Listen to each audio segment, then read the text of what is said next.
പറമ്പിൽ സ്ഥിരമായിട്ട് ചെയ്യുന്ന ജാതിക്ക പെറുക്കലും മടക്ക പെറുക്കലും തേങ്ങ പെറുക്കലുമായിട്ടുള്ള ജോലികൾക്ക് പുറമെ അവിടെ ഒരു പൂട്ടിയിട്ട റൂമുണ്ടായിരുന്നു. അതൊന്ന് ക്ലീൻ ചെയ്യാമെന്ന് വിചാരിച്ചു. ഞങ്ങൾക്ക് അതിനും പുറമെ ഒരു വേറെ ഉദ്ദേശമുണ്ട്. എന്തായാലും അത് വഴിയെ പറയാം. ആദ്യം ക്ലീനിങ് ഞങ്ങൾ രണ്ടാളോടി നന്നായിട്ട് വൃത്തിയാക്കി എടുത്തു.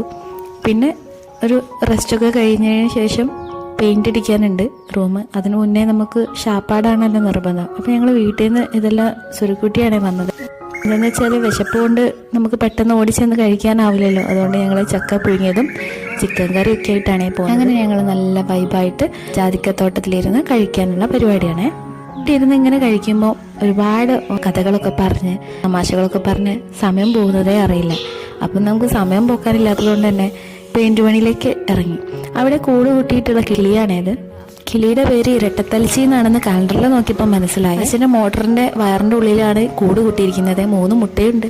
ഞങ്ങൾ അതൊക്കെ കഴിഞ്ഞു അവിടെ പൂട്ടിയിട്ട് എൻ്റെ വീട്ടിലേക്ക് വന്നതാണ് മാങ്ങ പറിക്കാനായിട്ട്. കുറേ നാളായിട്ട് അമ്മ വിളിച്ചുകൊണ്ടിരിക്കുകയാണ് മാങ്ങ പറിക്കാനായിട്ട്.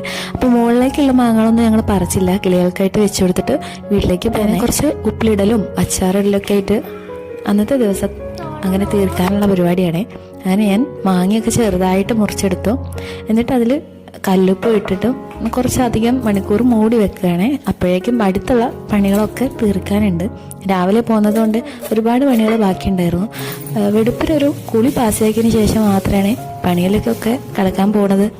അങ്ങനെ ഉപ്പിലിടാനുള്ള മാങ്ങ മുറിച്ച് വെച്ചു, ഉപ്പിലിട്ടു. പഴുക്കാനുള്ള മാങ്ങ തുടച്ചെടുത്ത് വെച്ചു. ഒക്കെ ശേഷം ചായ കുടിക്കാനുള്ള പരിപാടിയാണ്.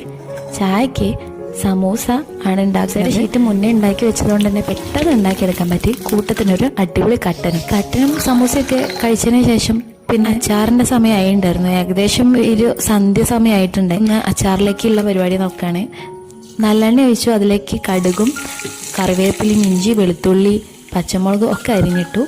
കാശ്മീരി മുളക് പൊടിയും എരിവിനുള്ള മുളക് പൊടിയും ചേർത്തിട്ടുണ്ട്. പിന്നെ ഉലുവപ്പൊടി കായപ്പൊടി ഉപ്പ് കുറച്ചേ ചേർക്കുന്നുള്ളൂ. കാരണം മാങ്ങയിൽ നമ്മൾ ഉപ്പ് ഇട്ടിട്ടുണ്ടല്ലോ, അതുകൊണ്ട് കുറച്ച് ചേർക്കുന്നുള്ളൂ. പിന്നെ കാര്യമായിട്ട് അച്ചാർപ്പൊടി ചേർക്കുന്നുണ്ട്. നമ്മൾ കടയിൽ നിന്നൊക്കെ വാങ്ങുന്ന അച്ചാർ അവിടെ ഏകദേശം ശരിയായിട്ടുണ്ട്. അതിലേക്ക് കുറച്ച് സുർക്കി ഒഴിക്കുന്നുള്ളൂ. അത് ഒഴിച്ചിട്ട് നമ്മൾ നല്ലൊരു കുപ്പിയിലേക്ക് ചൂട് തണയുമ്പോൾ എടുത്തു വെച്ചായിരുന്നേ. ഒക്കെ കഴിഞ്ഞപ്പോഴേക്കും മോൻ്റെ കുഞ്ചി പൊട്ടിക്കാനുള്ള പരിപാടിയാണ്. കുറേ നാളായിട്ട് മോൻ എടുത്തു വെക്കുന്നതാണ്. അവൻ ഓർമ്മ വെക്കുന്ന കാലം മുൻപേ ഒരു 1.5 വയസ്സ് മുതൽ അവൻ എടുത്തു വെക്കുന്നതാണ്.